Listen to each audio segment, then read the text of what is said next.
This video is presented by EA Create Network. EA have given me an early copy of the pack in exchange for me making content. This is not final software, as this is an early access copy. Hello, if you don't know me, hello, welcome to my channel. I'm Plumbella, real name is Jessie, and I post Sims reviews every time an expansion pack comes out.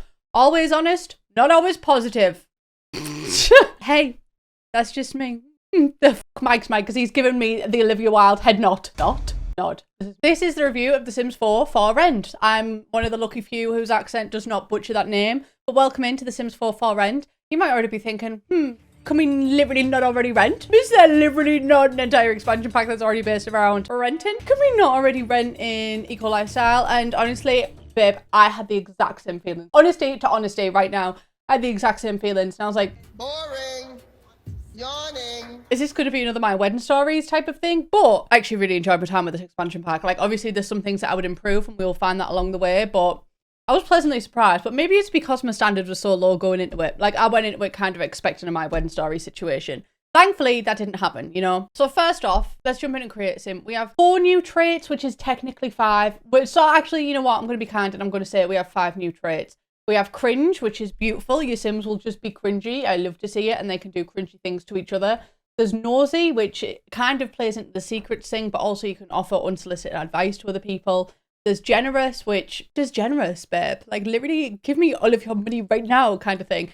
There's child of the village, which connects you to Tomarang village lifestyle. Honestly, I found it was quite annoying. Not because I find Tomarang annoying, just the intensity of this. If you were a Tomarang child and you move out of it, like, even when I lived in Tomarang, I was constantly feeling sad because I wasn't engaging in Tomarang. Like, I was literally walking the streets of it, do you know what I mean? And then we have Wise, which is exclusive to elders only. If you have Growing Together, where you can gain an extra trait as you go through your life, Wise is also available to that. And then we have 4 new aspirations. We have Seeker of Secrets, which is basically being the best snooper in town, trying to find out everybody's secrets. Love to see it.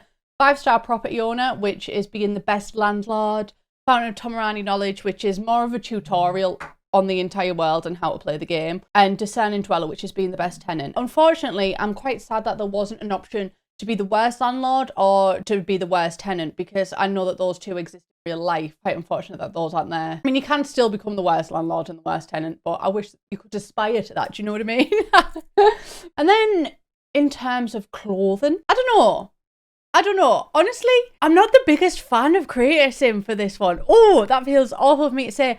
But it's weird because the individual pieces I like. I think a lot of them are really cute. Specifically, the shoes. I really like the shoes. And there's a lot of toddler and infants and kids stuff that I actually really like. I think that it's really cute, and I think that there's such simple pieces that I will use all of the time. But then when you get to adults, again, I feel like there's some really fun, unique pieces where if you do buy the pack, you will gravitate to these pieces and use these a lot.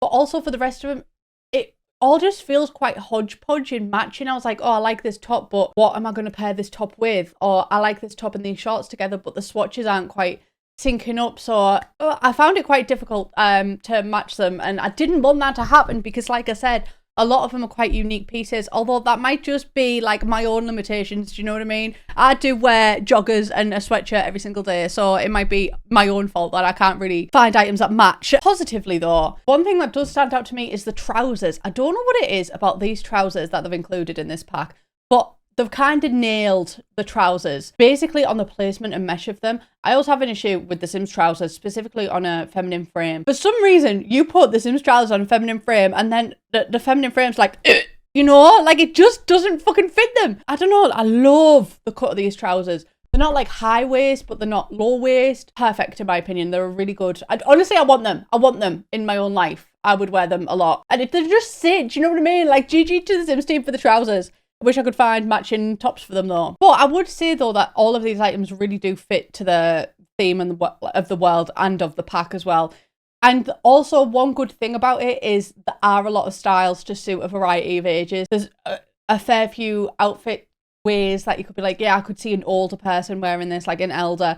But but also there was a lot where I was like, yeah, these are quite young. So it felt quite varied in that. It didn't feel overly young or overly old. It felt like a good mix. Quite a hodgepodge, and the swatches didn't match, but the quality of the items were good. So there's my positive and critique. Now let's get onto the world. It is a stunning world, the world of Tomarang. Lots and lots of lore. I'm planning to get a whiteboard out and record a lore video just so I can explain all of the lore to you, because I really enjoyed the lore. Love lore. I'm a whore for lore. If you didn't know, this is your first time watching me, I have an entire playlist where I go through all of the lore of the Sims series. It's called The Entire History of.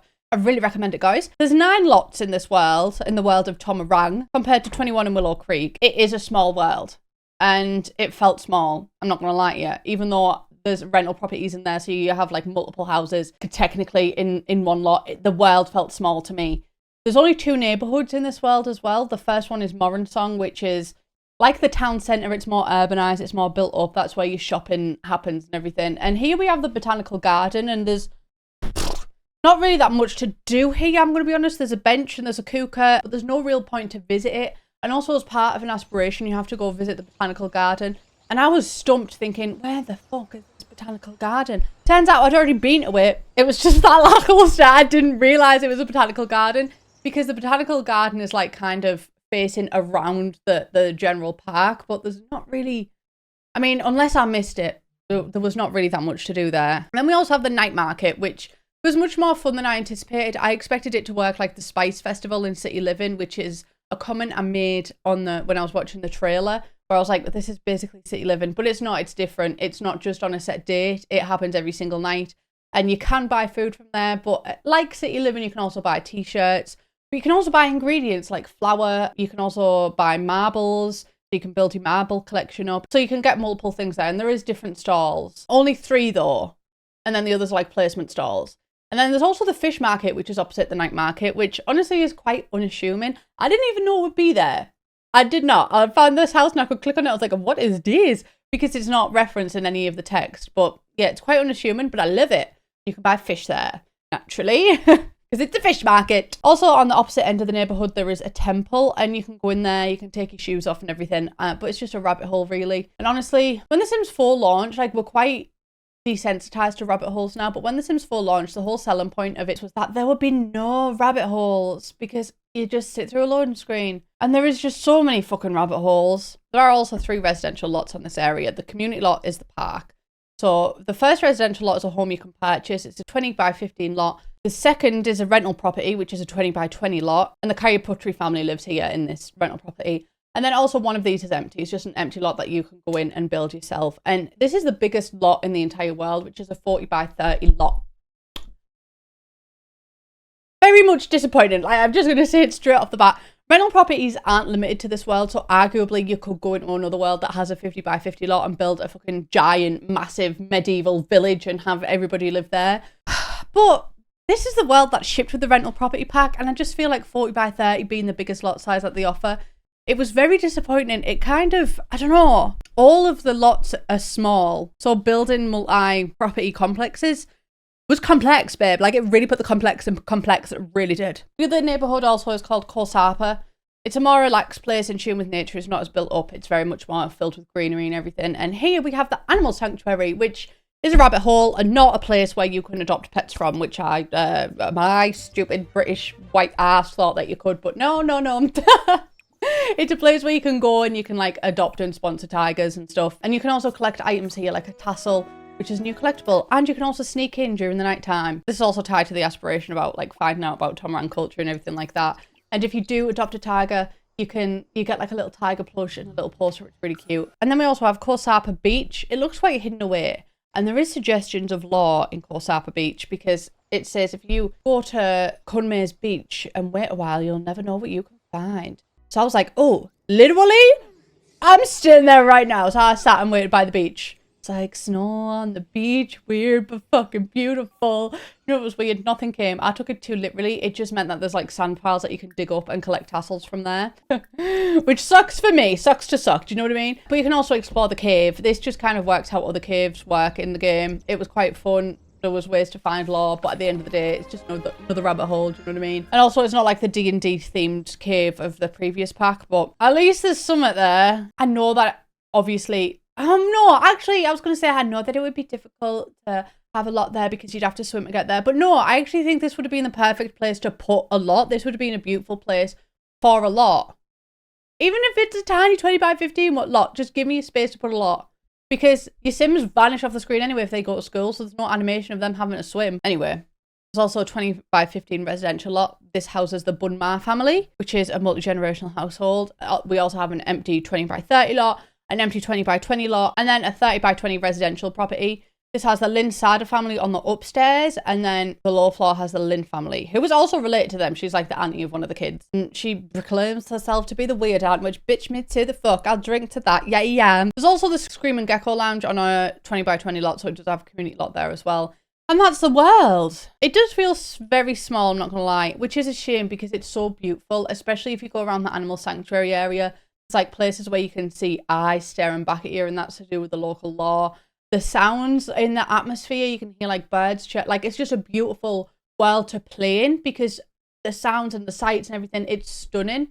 But there's for sure spaces where we could have included extra lots in this world and a wider variety in lot sizes. Yeah, the world and the law and everything is really cool, but it's definitely small, especially for an expansion pack. It almost makes me feel like they were trying to do too much. Could we have had a different expansion pack that focused on Thai culture and had an expansion pack that focused on rent? Also, just like, I don't know if this is a me problem, and I'm not going to directly blame the Sims team. It could potentially be a me problem, but I could not find toilets anywhere. Have I made it up that there's usually like, you know, the porta potty things? Have I made it up that toilets are usually knocking about the world? Am I a liar? My Sim like was constantly needing to piss herself. Anyway, let's move on into Build Buy. Now that we're in Build Buy, I just want to take a second to say that I was absolutely floored, no pun intended, pardon the pun, by when I first went into Build Buy, because the items are so pretty and detailed. A lot of them feel really unique too, like stuff that we haven't had so far in The Sims 4, especially the roof trim. There's like these, oh my god, I wish that it was out when I'd done my realistic Victorian build, because there's these roof trims that are really, oh, they're stunning. They're absolutely beautiful, my darlings. And the roof tiles and the fencing, it's stunning. But I really struggled to find things that fucking matched. Like, point on a map to me what shades of the settee matches with the curtains. Do the curtains match the drapes, darling? No. Also, with the exterior items, the columns don't match. So if you use the big columns to frame a porch and the thinner columns to frame the house, it won't really match. And then I found that it might just be a me problem, but I just found that there wasn't enough items. But it's weird because there's so many swatches. These items come with a myriad of swatches, but it's difficult to get them all to match. The windows and stuff, though, are absolutely gorgeous. Like, truly, truly beautiful, beautiful. I just wish there was more. But again, just reiterate my last point, not even more stuff. Actually, no, more stuff as well. Because we're so limited by the swatches, it kind of, like, limited by the swatches matching, it kind of limits how usable the objects are. Also, this is not the final version of the pack, and there will be an update on day of release and subsequent updates thereafter, but I had such a bad bug where it took so long to place wallpaper. I can't even, like, I can't tell you how laggy this was. I tried to play The Sims 3 on a laptop without a dedicated graphics card, and that lag was a breeze in comparison to this. And I have a purpose-built PC that will let me play The Sims without any lag. Do you know what I mean? And oh my, like, I know that this sounds ridiculous. You know that frustration that you get?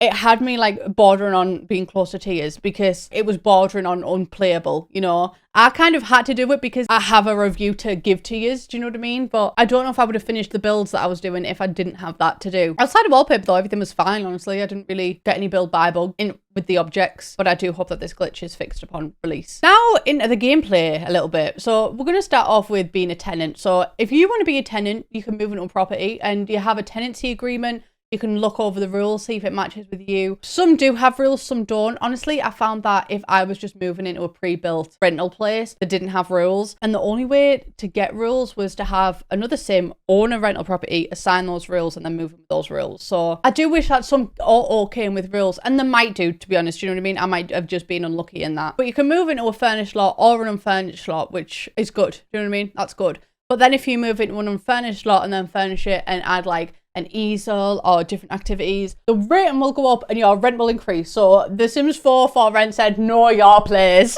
If you don't abide by the rules that are stated out in your tenancy agreement, you will get fined, and it's like 600 simoleons a pop and you have to pay it. And if you don't, you could be evicted. So, and if you are living in a multi-property lot and you want to visit your neighbour, you know, maybe you live in a trailer park, you will have to sit through a loading screen, which honestly, I was having such a good time playing this game, and then I went to go visit my tenant who lives on the same property, and it took me through a loading screen, and I was like... And I kind of understand it, because you can have, with a cheat on, you can have up to 100 rental properties on one lot. But then... I also don't understand it, because lot is already loaded. I feel like you could click a button and then it would show the property in the sim, and then the sim would become active. But the loading screens, they did burn me out a bit during this pack, I'm not gonna lie. A lot of stuff requires a loading screen. You can build up to 100 with the cheat on, but without a cheat, there's up to 6 slots that you can make on one build. But if you do build more, if you do enable that cheat, it did start to get glitchy for me around the 40 mark, which is fair. It's not how the game was intended to be played, but you can go up to 100. Also, when you're a tenant, there are lots of events that happen. I really was surprised by this and excited by it, honestly, because I expected it to be more like city living, where it was just kind of a passive thing and you just kind of lived there and that was that. But no, there, honestly, guys, like, I had so much fun playing this pack as both a tenant and a landlord. These are all timed events that happen as well. You can either resolve it by yourself or come and have your landlord fix it. And if this isn't for you, you can turn it off in settings, which is great, because I always talk about just giving people the option makes the game so much more enjoyable for everyone. And we have the option to both have events and to not have events, which is, I love that. So there's basic things like electrical outage or water leak, which I'd expect in, you know, just general apartment living. But this is where, honestly, I don't know what team was working on this pack. No shade to the other teams that I've worked on previous packs, but I just feel like a lot of things in this pack really nailed the Sims essence. Like, it really felt like old Sims games, and just like the silliness of it and the what the fuck kind of thing. I was just playing my game, just minding my old business, and then I got a notification that there was a cursed book that had been delivered to me, and I had to get rid of it, otherwise bad things would start happening to my sim. And I was like, what, literally, what the fuck? And I was going through the bookcases and I was like, where the fuck is this fucking, is this hidden as like a regular book? Is this like an ode to Bella Goth or something in my bookcase? But no, it's like an actual cursed book, and it's kind of a scavenger hunt and you've got to find it. I had a small apartment, so it was easy to find, but if I had a bigger apartment, guys, like, I would have been shitting myself. And also, it's a random amount of time that you've got to find it in, but Christ, it was so much fun. There's also an insect invasion too, which I didn't experience, but good luck to whoever gets that one. Pool algae is another thing, and there's multiple ways to get rid of it. Like, you can actually swim through it, or you can do things to solve it. And resolving these issues fast will raise the rating of the building. Like I said, the opt-in, opt-out in the settings, but you're automatically opted in. There's also a character called Wayne the Boulder, inspired by Dwayne The Rock Johnson. I've yet to meet him, which is really sad, because I actually feel a real deep connection with him. Dwayne, not Wayne. He doesn't know me, but I know Dwayne The Rock Johnson. I feel like he is my uncle. Maybe it's because my dad is bald. Mold and mold death is different from these events, which I'm quite happy that mold and mold death are different from these events, because, well, we'll get into why. It's a lot challenge, so you know where you have like your lot traits and your lot challenges. You can assign mold as part of a lot challenge, and I knew there was a discourse about that. It's a bit that they've included, you know, I talked about it in my trailer, but guys, like, I fucking loved the mold. I really enjoyed playing with it. It was one of my favorite things about the pack. I did not expect it to be. I really did not expect it to be, but I think it's because, like, they don't handle it in a serious way. Do you know what I mean? Yes, mold deaths are sad, but in this, mold grows on the floor. It makes mushrooms. Your Sims become ill. They literally start turning into a mushroom monster. Like, it just feels really early Sims, and I felt that with a lot of things I was playing with in this pack. It really feels like what the franchise represents. Like, it's so Sims 1 to not mop up a puddle, and then for your Sim to become a giant glowing mushroom monster and die. Do you know what I mean? I loved it. I really did. If The Sims 4 mold death has 0 fans, I am dead. But also, it's not just a wham bam thank you ma'am. Like, if you have mold growing, you can do things to get rid of the mold. And it's exacerbated if you don't mop puddles up fast. So, and even when the mold is growing, like, it might make you dazed, but you can still put it out with fire. You can still do mold be gone. Like, there's ways to get around it, but I loved it. Usually your tenancy period is 7 days. The landlord can change this or whatever, but at the end of the 7 days, at the end of the 7 days, which kind of sounds like Scary Movie 3. Love that film, honestly. Like, one of my favorite films of all time. Oh oh my God, what was that? Of all time. After these 7 days, you get a 24-hour grace period and then you can move out. But you can also move out before that. It just costs some money and you have to do it through the, yeah, I think you do it through the mailbox, maybe. You give your notice in writing, but you have to pay like a little thing.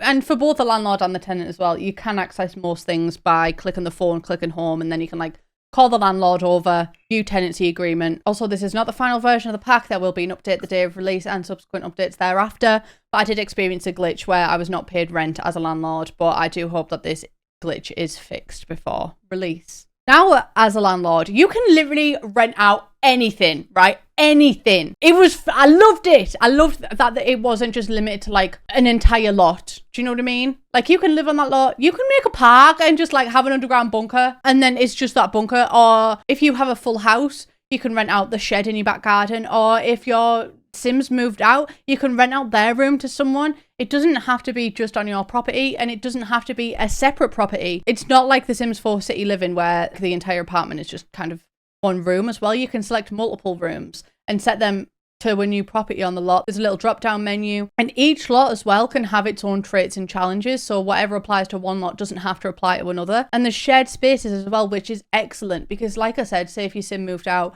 you could have that spare bedroom going up for rent, so you could rent that out. But you could also have an attic, and you could be like, you know what, that's a shared space. Feel free to use that. Or the kitchen, that's a shared space. You can use our kitchen. So you don't have to put a kitchen in that property that you're renting out. You can just use it in the shared space. It was so good. I really liked how they've done it. And it's also color-coded, so you can see clearly like what you've set as what, because it can get quite confusing if you play without the colors. But you can turn it off. If you're in build by mode, you can just press or, not 0, or, and it will like hide the outline of the colors. Once you finish setting the properties and like renting them out and stuff, the properties will automatically be hidden in build by, but you can also turn this off in settings. And each property also gets its own unique unit rating. This is done by 4 categories: size, amenities, environment, and maintenance. And you can pick which tenants to live there as well, which was a cool touch. It's not just random. You have a menu to go through where you can select who you want to live there. Each family is different and also has a different budget as well. And you create your own tenancy agreement as well. You can set the rent, the time of tenancy, and which rules to have. There are no social events, no loud noises, maximum occupancy, no trash overload, and no ghosts. And I do wish that this was kind of like holidays, how holidays work in The Sims 4, where you can add your own. I mean, I guess that you have the option, kind of. I would like to see options like we have with The Sims 4 clubs, kind of setting your own parameters parameters like requirements, elders only. Yes, I'm still begging the Sims team to let me make a care home, but elders only would be such a cool thing. There will be no pets rule too. So there is cross-compatibility with other packs, but obviously I only have the Sims 4 plus for rent, so I can't yet see what any of them are there. But you can have as many of them active or inactive as you want. And you can also fine them when they break a rule. You can send a letter to get it, or you can go like demand the fine yourself. And there's also events, similar to like being a tenant, being a landlord. There's also events like the water and electrical thing. You have to go and fix it. And you can go fix it yourself, or you can hire a cheap repairman or an expensive one. But there's also consequences to your actions. Your rating will go up or down depending on how fast you respond to them. And tenants can also revolt. So if you aren't keeping up with your properties, your tenants will be like, "Bah, harmy, no glitch now. Yeah, so."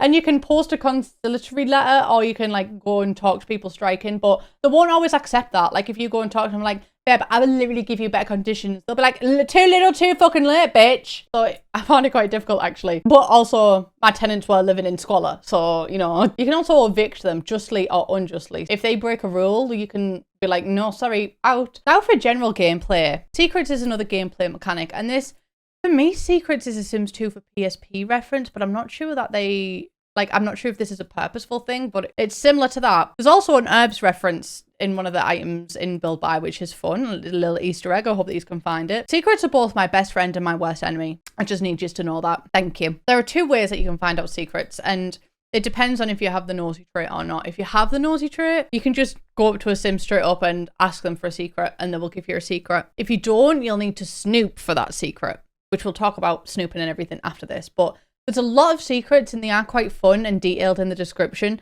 Like there's big long paragraphs about it. And then once you have that secret, once you've found it out, whether it's embarrassing or not, you can either keep a secret and improve your friendship with that Sim, or you can blackmail them for 100 simoleons, which honestly, I feel like the price of the blackmail should have varied, because 100 simoleons from Jeffrey Landgrab is not a lot. That is coppers to that man. So I think they're really fun, but I think that they're all completely randomized, which not cheapens it a bit in my opinion, but it makes them matter less because any sim can just get any secret. Obviously, I think it would be a lot of work and kind of unreasonable to expect the Sims team to assign secrets to every single sim, and also what would that mean for like our own sims, you know? But also, I don't think that there's any reason why Bob Pancakes would feel embarrassed about using the wrong sink to wash up pots. I think Bob Pancakes would be more likely to be embarrassed about the fact that he's washed up pots, you know? He's not going to be bothered about which sink he does it in. And also, Eliza Pancakes in my game had a secret about Tomarang. Why would Eliza Pancakes have a secret about Tomarang? That bitch was born, lived, and died in Willow Creek, and I really do believe that. So again, like with parameters, it could kind of to do with traits and where your sim lives. So like if your sim lives in Tomarang, they're more likely to get a Tomarang secret.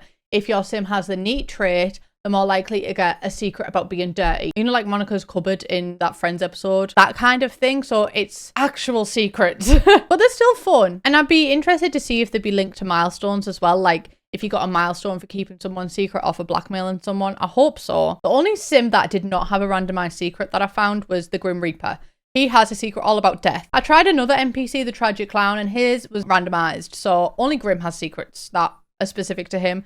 And I do feel like maybe for default sims like Bella Goth, Sonny the Clown, Agnes Crumplebot, maybe Agnes does, I don't know. I don't have the pack right now to play with, but I feel like they should get secrets that aren't randomized. Snooping. Let's talk about snooping. So if you don't have the nosy trait, snooping is the main way that you will get secrets. And snooping obviously is easier if you have the nosy trait as well. It kind of goes hand in hand.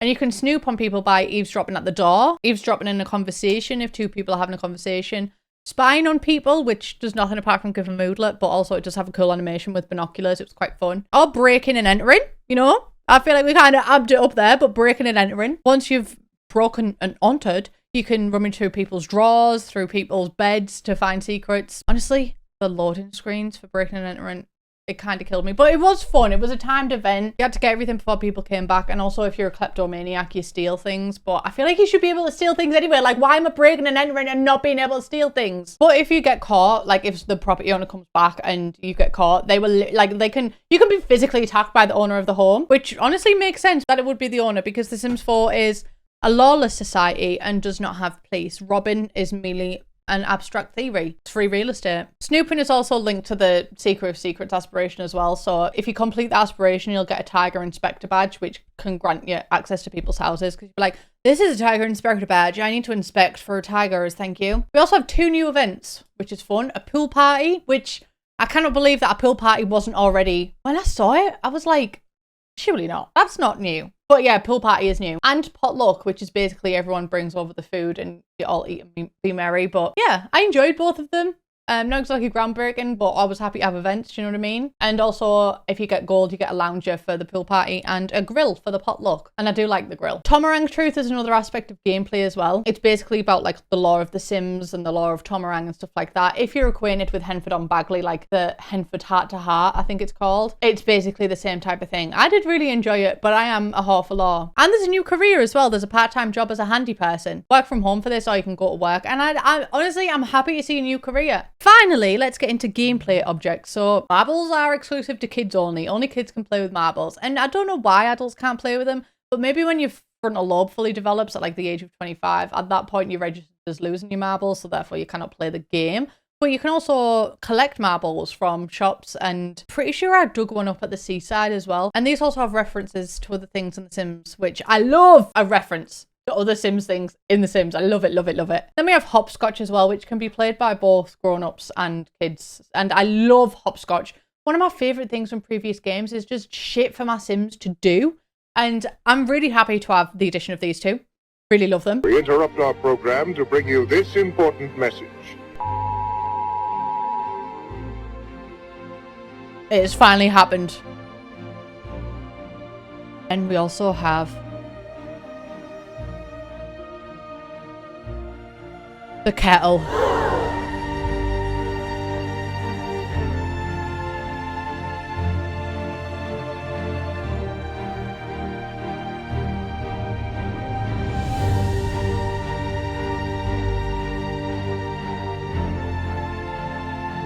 Let me inspire you.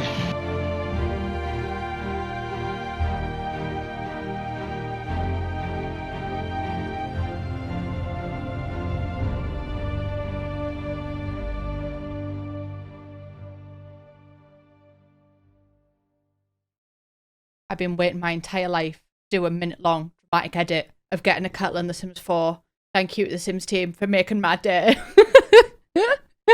If you thought I wouldn't have made that edit, you don't know me at all. This is for the British girls, isn't it? I loves it. Also, cross-pack compatibility. Hemford on Bagley Sims will get annoyed if you give them microwaved water and not from a kettle. I loves it. Honestly, when I found out that Americans microwave water to make a cup of tea, oh, disgusting. That is fucking vile. Lizzie is turning in her fucking grave. You fucking animal. You can also make a builder's cup of tea. Loves it. There's also a pressure cooker, which I loved. It was so much fun. And it's not just rice that you can make in there as well. There's a couple of other meals. As much as I love this, I just feel like the autonomy on this one's got to be solved a little bit, because like tuning kind of thing, because my sim will be making a meal and they'll be like, oh, do you know what I should stop this meal for? I should stop and go make some rice.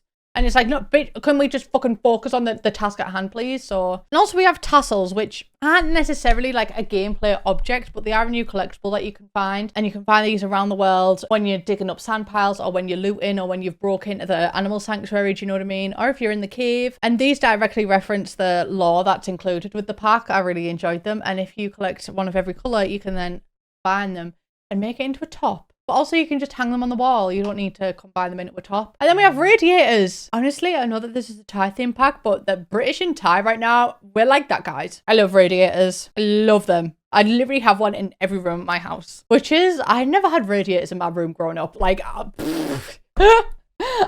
thing about me, I can appreciate a radiator. I imagine that these work with seasons, because you can turn them on in game. They're not just decorative, like you can actually turn them on. And also in the same breath, we have a AC unit, which again, I imagine will work with seasons. But even if you don't have seasons, you can still place both these items and turn them on. It just obviously doesn't affect the temperature of your house or your sim. Then we have the water heater and electric panel, which I think these are just directly related to being a tenant and landlord, and they need to be fixed and kept on top of. That is a Sims 4 for rent expansion pack. Honestly, guys, I had so much fun with this expansion pack. Obviously, I had critiques along the way, and I think that there's definitely things that they could have took further. I really enjoyed playing with this pack, and I kind of went into this pack with the expectation of, is this not just another City Living copy?